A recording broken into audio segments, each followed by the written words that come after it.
Hello, thank you for watching this movie.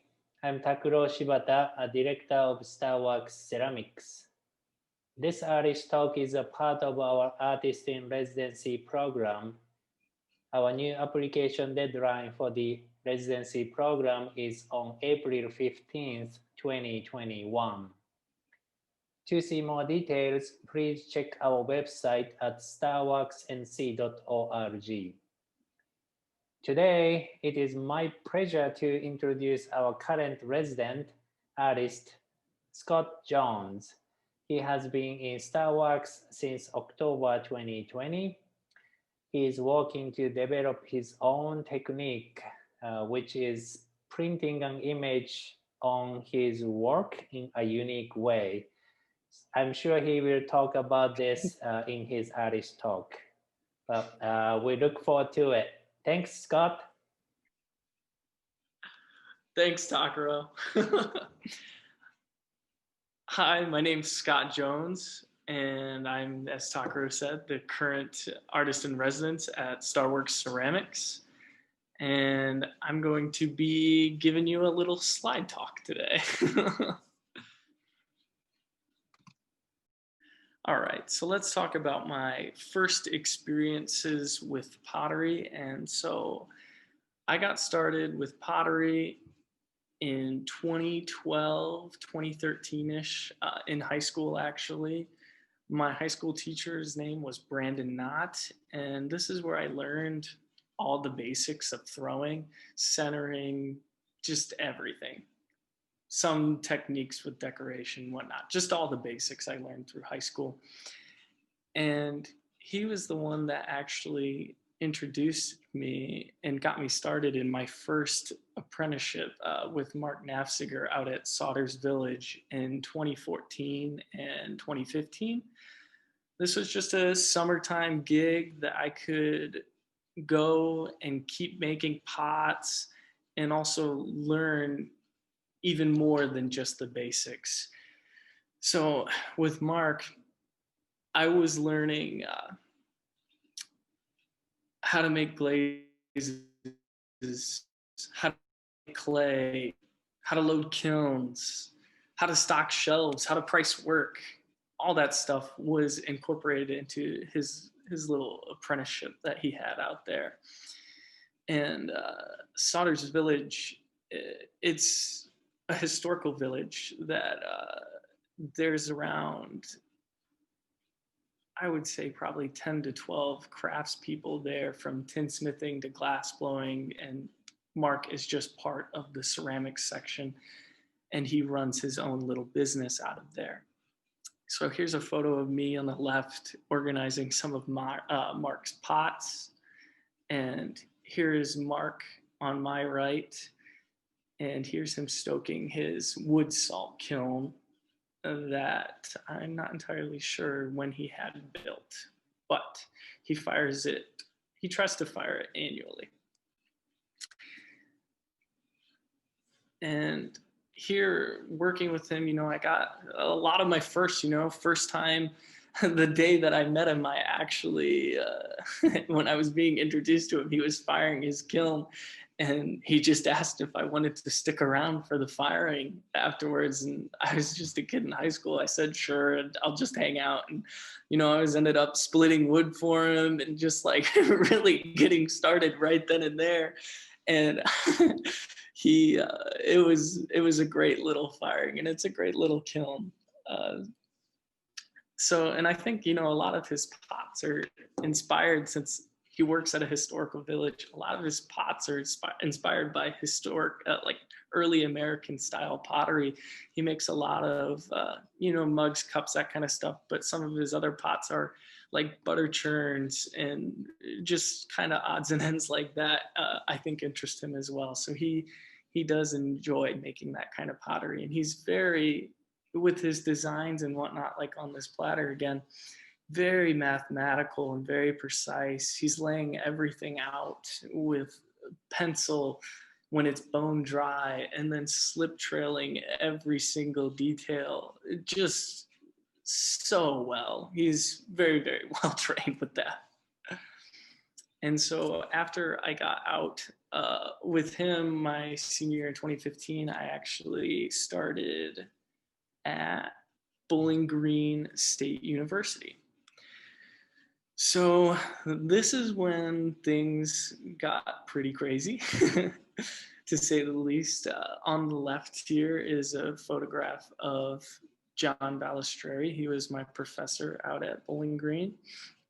And as you can tell from the photo, he typically makes very large sculpture. These pieces happen to be fired in the salt kiln that we ended up building in 2017, and we'll get into that a little bit later. So we also, our adjunct teacher, Andrew Gilliott, he is a slip cast potter, and he uses decals and stickers to decorate his very colorful artwork. And I actually didn't have any photographs of him, but we will move on. And here on the left is one of the stacks from the wood kiln out at BG. So now going into school, I'm getting these experience, like now I can take control of what I'm actually doing. I'm not just assisting, say, Mark, and I have a little bit of knowledge on how to do these type of things, or at least I know they exist. I don't necessarily know how to do it yet because I hadn't done it myself. So I'm getting that experience here at Bowling Green, loading the wood kiln, firing the wood kilns. And on the right here, this fun picture on the right is actually us. I'm on the far right and 3 other students. We are firing the soda kiln, which is actually not operational at BG anymore. It was torn down in 2017, 2018. But yes, there's us firing our soda kiln. And so here are some of my pots that I made in my first year at Bowling Green. And if you could see it, I didn't have any photos of Mark's jars, but these are basically Mark's jars, my first teacher. Very, very clean, very, very precise. But the thing is, or at least the one on the left is, the thing is, when I met John, a lot of his pottery, when he did make pottery, was very loose. He was just breaking so many rules in my mind when I was working with Mark. Nothing was totally, it was clean, but it was its own kind of thing, very, very loose, but it was just, it blew my mind. I loved it, honestly.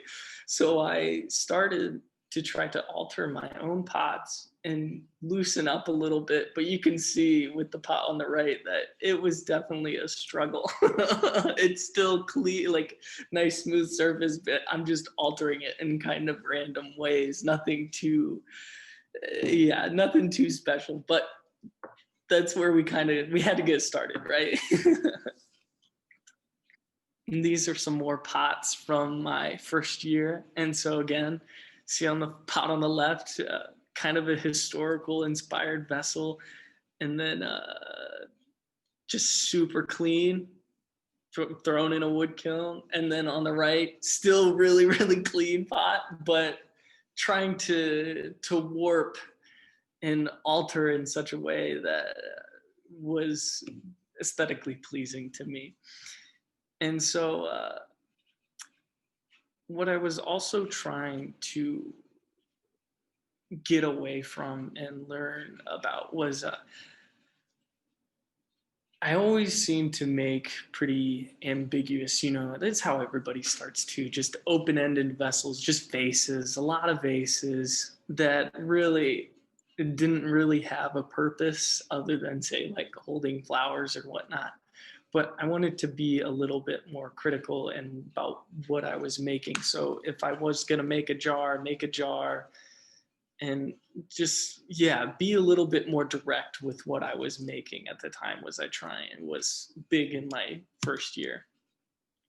And then what ended up happening I ended up assisting John in the studio in the summer of 2016. And so I was just helping him do, daily chores, cleaning his wheel, rolling coils, that kind of stuff, helping him build sculptures, helping him build pots. And lo and behold, we were building these pots for this kiln in Denver, which his nephew, Johnny, who's in the purple shirt on the back left, he tore down John's old kiln and rebuilt it on the property. And so I spent the whole summer basically. It wasn't the whole summer. It was the whole month of July, filling this kiln, glazing pots, getting pots into this kiln and firing it. We were putting the castable on the kiln and building the chimney while it was at 1,000 degrees. We were on a very tight schedule, and it was just a crazy experience, just absolutely insane. And I met a lot of great people out of that firing. And so year 2, we're coming along being a little bit more direct, making jars, and I'm trying to get into a little bit more of the minute details. I'm also starting to get into surface a little bit. I'm learning new techniques from John while in school with latex resists and wax resists, and learning about what the certain chemicals do, like what titanium does and all this stuff. So on the left there, that jar is, it's a latex resist jar, but it's a latex and wax resist jar. And then the jar on the right is using titanium and whatnot. And so my pots, I'm also thinking about how the knob and the body kind of match in some way. It's just trying to hone in those fine details. And then on the side, I still really enjoy loosening up a little bit, learning that technique, or learning stuff from John, seeing how he makes pots and whatnot. So I'm still trying to make jars, but I'm trying to goof around with tearing the clay, cutting the clay, manipulating the bottom, and then manipulating the rim. Just how the rim and how the foot kind of communicate in such a way. And then in 2017, we started building a salt kiln with Ted NEAL. This was my first actual start to finish kiln building project. John and Ted had been working on designing this kiln, I think, for a little while. And then we ended up getting all the supplies and the funding, and we made it happen. So here on the left is the kiln with it being partially, we were just before the arch. And then on the right is it completely finished with us all lined up. Well, actually not completely finished. I see that the burners are still missing. But on the right there is all of us kind of lined up in front of it with its glorious sliding door. It's fantastic. While I was at school, I was also working part-time at this place called the 577 Foundation. And so here on the left is the wood kiln that they have there. And it's on the right, we have me, my boss, Julie, and one of my really good friends / student, Lisby. So while I was there, we were firing the wood kiln, but I was also teaching classes and just kind of taking care of the studio that they had at this kind of, the place is really magical. It's just like, it's kind of like an art center, but it's really a beautiful place. And this photo is actually, it's honestly mixed up a little bit, but this is the salt kiln on the right here, completely finished and built with 6 burners, 3 on each side. And this is after we just freshly stoked it with salt. And so all the fumes pouring out of there. And then on the left here is what it looks like on the inside. These stacks are probably, they're around 9 feet tall. So this kiln is very, very tall, and you're loading these shelves and pots way above your head.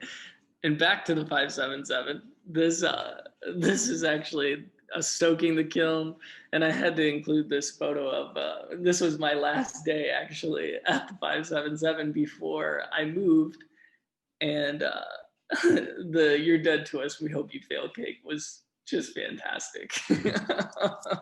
And so on to year 3. Things really start to change for me in year 3.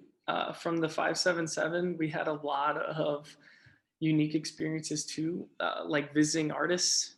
And one of the visiting artists that came by was Gail Kendall, and just her talking about her floral pots and just just everything that she knew really kind of inspired me to get a little bit more decorative, get back into the surface of my pottery. So I started using thick slip, and I started using velvet underglazes and decorating my pots a little bit more.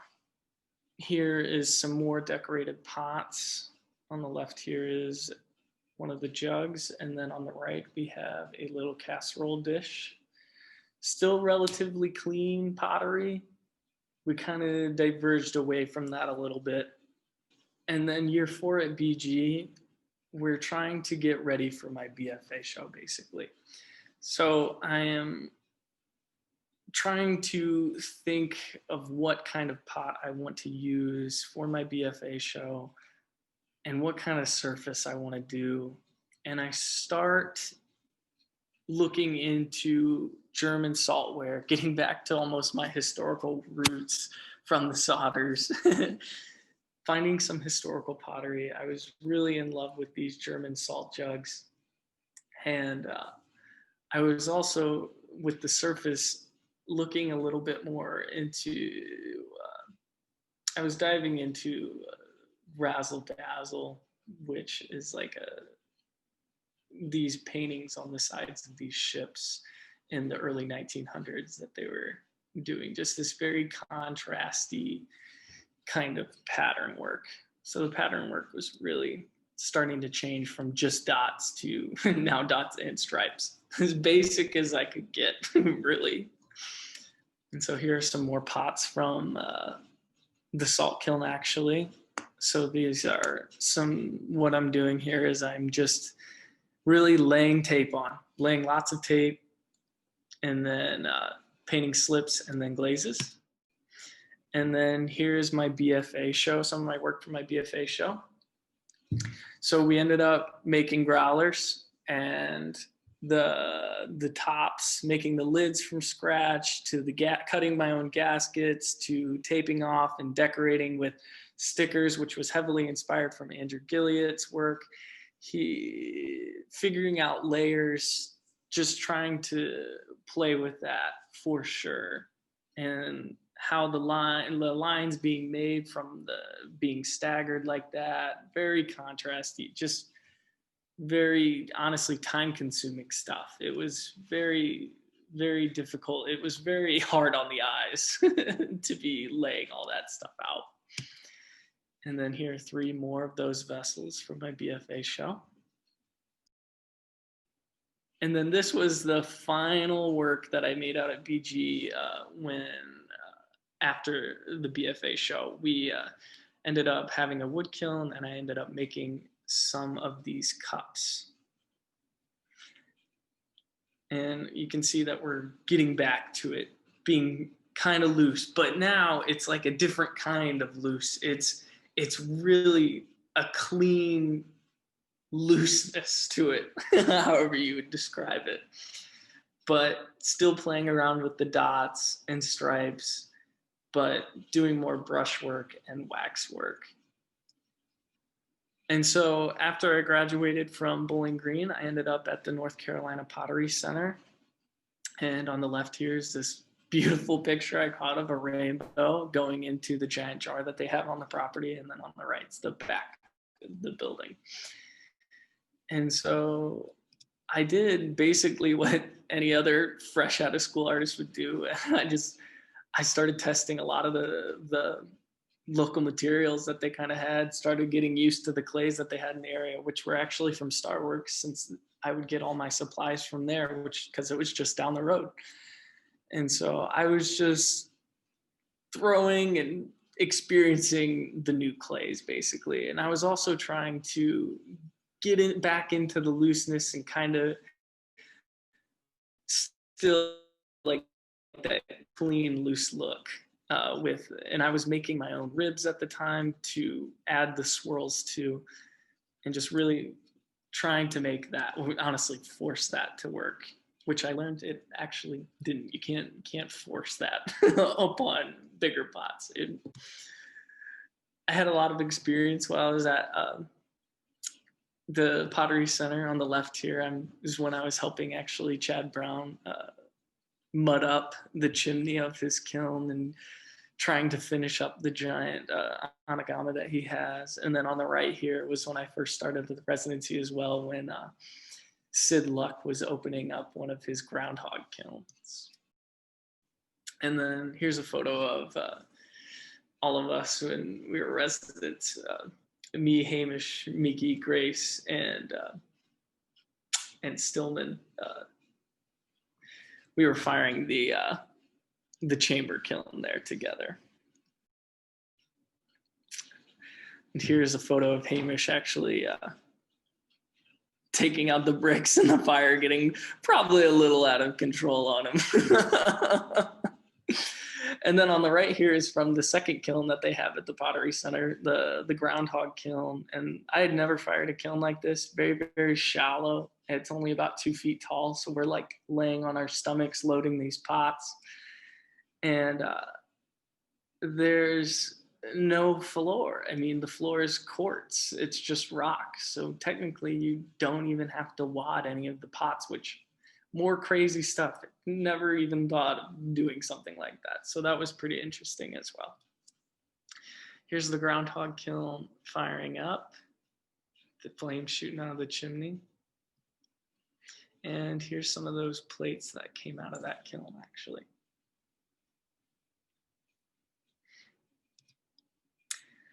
Okay, so this is where we're getting into this unique printing method that I've been slowly trying to develop.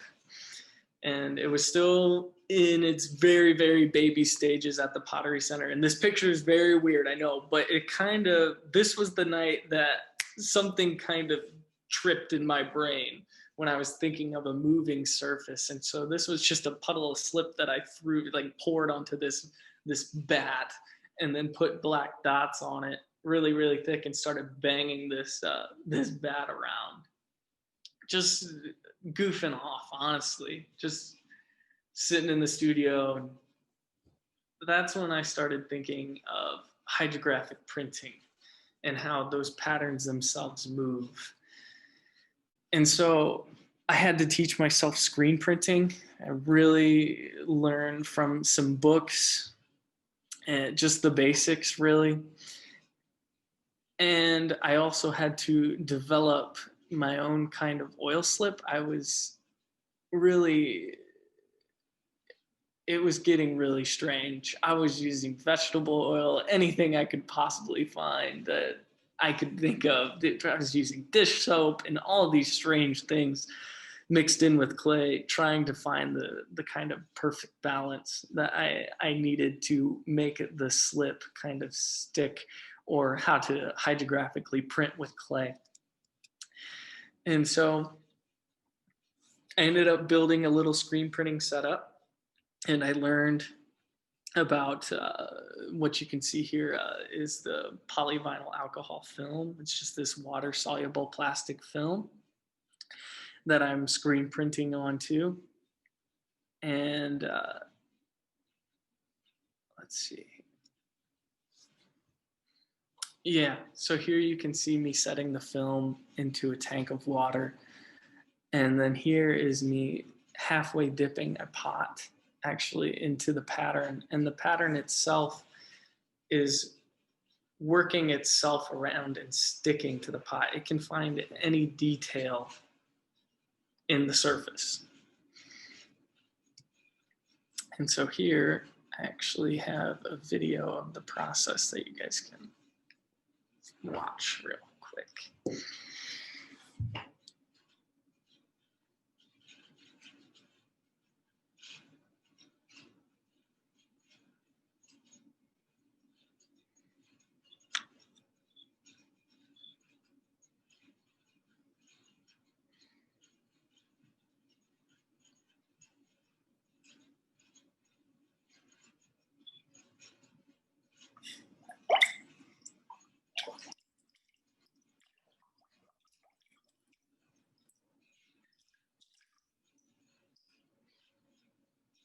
There we go. So you can see that the patterns itself are working around all those edges, and that's what I was going to get into next. Was we're diving a little bit back into the looser pots, because those seem to be when I was taping them off and decorating them, they seem to be very difficult because the surface moves so much. But now that's not an issue, and I think it really complements the forms, at least with these stripes and whatnot, wrapping itself around the curves of the pot.